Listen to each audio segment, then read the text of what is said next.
Assalamualaikum warahmatullahi wabarakatuh. Perkenalkan, nama saya Rusita Anggraini, NPM 18124598. Di video ini saya akan menjelaskan tentang metode pendidikan karakter. Menurut Muhammad Khut, ada beberapa metode pendidikan karakter, yaitu keteladanan, nasihat, hukuman, dan pembiasaan. Pendidikan karakter yang pertama adalah metode keteladanan. Dan metode keteladanan itu adalah peniruan, yakni proses meniru peserta didik terhadap pendidik. Proses meniru yang dilakukan anak-anak terhadap orang dewasa. Proses meniru yang dilakukan anak terhadap orang tuanya. Proses meniru murid terhadap gurunya, dan proses meniru yang dilakukan anggota masyarakat terhadap tokoh masyarakat.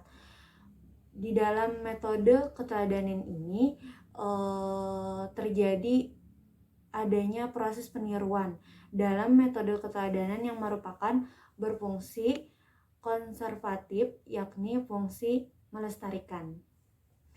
Selanjutnya adalah metode nasihat. Nah, metode nasihat ini merupakan metode yang fleksibel yang dapat digunakan oleh para pendidik kapanpun dan dimanapun. Setiap orang yang melihat kepada kemungkaran atau melanggar norma-norma adat kebiasaan suatu kelompok, maka minimal yang bisa kita lakukan adalah dengan cara menasihati. Bagi seorang guru, metode menasihati peserta didiknya dalam konteks menanamkan karakter mempunyai ruang yang sangat banyak untuk dapat mengaplikasikan kepada peserta didik, baik di kelas secara formal ataupun secara informal di luar kelas. Akan tetapi, penggunaan metode ini dalam menanamkan pendidikan karakter pada peserta didik perlu mendapatkan perhatian khusus. Jangan sampai niat seorang pendidik memberikan arahan, petuah bahwa nasihat peserta didiknya mendapatkan penolakan karena gaya bahasa yang terlampau menyakiti dan sulit diterima oleh peserta didiknya, sekalipun yang disampaikan adalah benar. Selanjutnya adalah metode hukuman. Nah, metode hukuman ini dapat dilakukan kepada peserta didik sebagai bentuk metode alternatif yang alternatif terakhir setelah fase nasihat, dan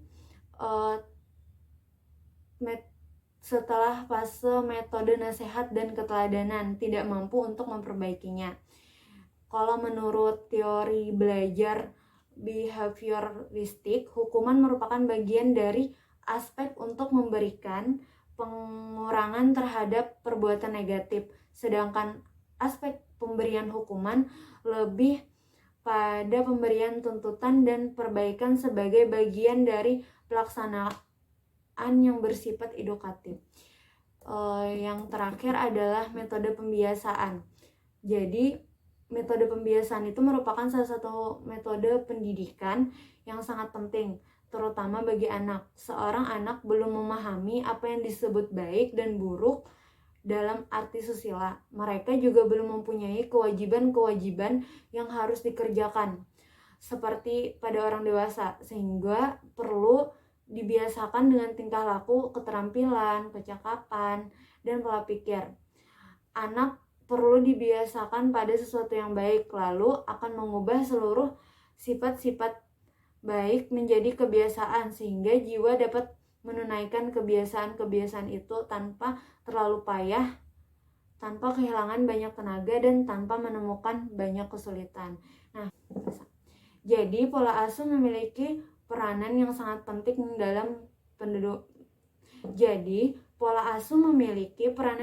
penting dalam membentuk karakter anak. Dan faktor-faktor yang mempengaruhi perkembangan karakter anak adalah salah satunya menggunakan metode yang tepat, yaitu salah satunya ada metode hukuman, metode keteladanan, pembiasaan, nasihat, dan hukuman. Sekian video dari saya, mohon maaf jika ada salah kata. Wassalamualaikum.